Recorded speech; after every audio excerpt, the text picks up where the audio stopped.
आप बताइए, दुर्गंध पसंद करते हैं इसीलिए गौशाला बना रहे हैं, हम सुगंध पसंद कर रहे थे इसलिए इत्र पार्क बना रहे थे। देश में सदियों से गौमाता स्वच्छता का प्रतीक रही है। गौमाता के गोबर से पूरे घर को लीपने की परंपरा रही है।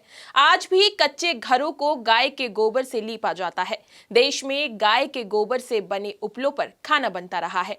वहीं अखिलेश ने गौशालाओं को दुर्गंध से जोड़कर खुद के माटी का लाल होने पर प्रश्न चिन्ह दिया है। नमस्कार, मैं हूं आपके साथ अंशु और आप देख रहे हैं punjabkesari.com।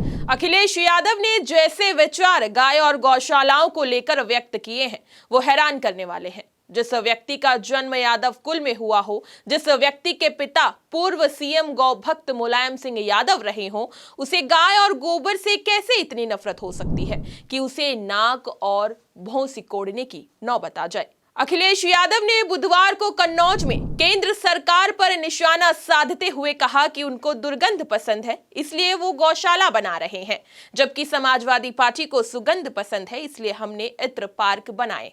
अखिलेश ने कहा कि सपा के लोग विकास और खुशहाली चाहते हैं, ये उनकी नफरत की दुर्गंध है। कन्नौज के सुगंध वाले लोग दुर्गंध को हटाएं, ये बयान देकर अखिलेश ने 2 हफ्ते के अंदर अपनी पार्टी पर तीसरा गोला दाग दिया है।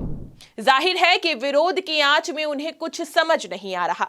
कभी वो औरंगजेब को पीर मानने वालों पर मुग्ध होते हैं तो कभी राणा सांगा को गद्दार कहने वालों के लिए आशीर्वचन जारी करते हैं, पर गायों और गौशालाओं को दुर्गंध का कारण बताकर तो उन्होंने हद ही कर दी।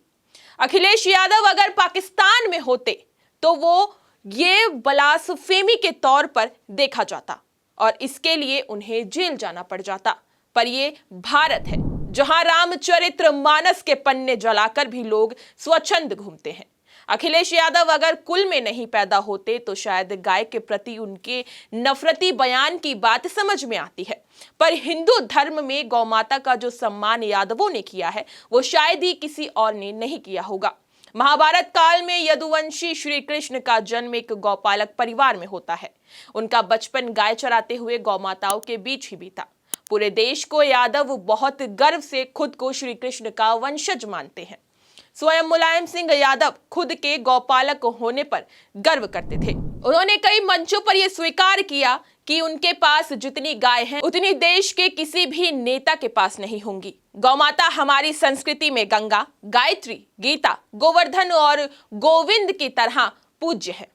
भगवान श्री कृष्ण स्वयं गौमाता का पूजन किया करते थे, जिसमें सभी देवी देवताओं का वास होता है। कहा जाता है कि जहां पर गौमाता का निवास होता है वहां सभी देवी देवता प्रसन्न होते हैं।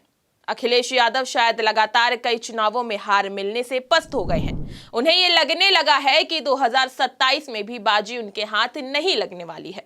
जिस तरह अखिलेश यादव गलतियों पर गलतियां करते जा रहे हैं, पिछले 2 हफ्ते में उन्होंने जिस तरह औरंगजेब को रहमतुल्लाह अलैह कहने वालों का समर्थन किया, जिस तरह राणा सांगा को गद्दार कहने वालों का समर्थन किया, वो पार्टी के भविष्य के लिए किसी भी रूप में सही नहीं है।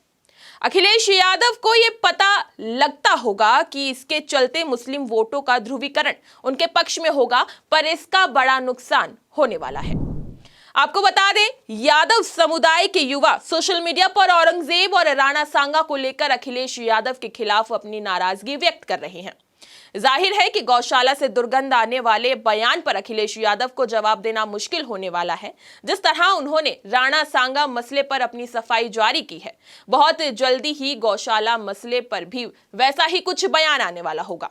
बहुत जल्दी अखिलेश मीडिया के सामने ये कहते मिल जाएंगे कि गौमाता पर दिए गए मेरे बयान को तोड़ मरोड़ कर दिखाया गया है, या ये भी कह सकते हैं कि मेरे कहने का ये मकसद नहीं था। हम तो पीढ़ियों से गौपालक और गौ भक्त हैं, पर बार बार यू टर्न लेने वाले नेता अदालत में हमेशा गच्चा ही खाते हैं। देश में सदियों से गौमाता स्वच्छता का प्रतीक रही है। गौमाता के गोबर से पूरे घर आंगन को लीपने की परंपरा रही। आज भी कच्चे घरों में गाय के गोबर से घरों को लीपा जाता है। देश में गाय के गोबर से बने उपलों पर खाना बनता रहा है। आज भी पूर्वी यूपी और बिहार में खाने के शौकीन लोग गाय के गोबर से बने उपलों को जलाकर उसमें लिट्टी चोखा बनाते हैं। गांवों में मच्छरों से बचने के लिए गाय के उपलों से धुआं किया जाने वाला प्रचलन रहा है। गौमूत्र से आज भी लाखों लोगों का इलाज होता है। आयुर्वेद में गौमूत्र की कई बीमारियों को जड़ से खत्म करने के अचूक यंत्र इस रूप में देखे जाते हैं। देश की माटी का लाल होकर अखिलेश यादव को अगर गाय और गोबर से दुर्गंध आती है तो जाहिर है कि उन पर वोट बैंक की राजनीति का दबाव है। अखिलेश यादव को यह समझना चाहिए कि यादव वोटर्स को वो बेहद कैजुअल तरीके से डील कर सकते हैं। अखिलेश को औरंगजेब के समर्थन और गौशालाओं को दुर्गंध कहने पर यादव वोट भी उनसे बिदक सकता है। जिस तरह केंद्र में अब तक के इतिहास में सबसे अधिक यादव मंत्री बने हैं, जिस तरह मध्य प्रदेश में बीजेपी ने एक यादव मुख्यमंत्री को कमान सौंपी है, ये यादव देख रहे हैं। बिहार में लोकसभा चुनावों का विश्लेषण बताता है कि यहां आरजेडी को अच्छी खासी संख्या में यादव वोटर्स ने अंगूठा दिखा दिया था। अखिलेश यादव अगर यूं ही गलतियां करते रहे, बिहार जैसा ट्रेंड उत्तर प्रदेश में देखा जा सकता है। तो अखिलेश यादव के इस बयान पर आपकी क्या प्रतिक्रिया है, हमें कमेंट सेक्शन में जरूर बताएं।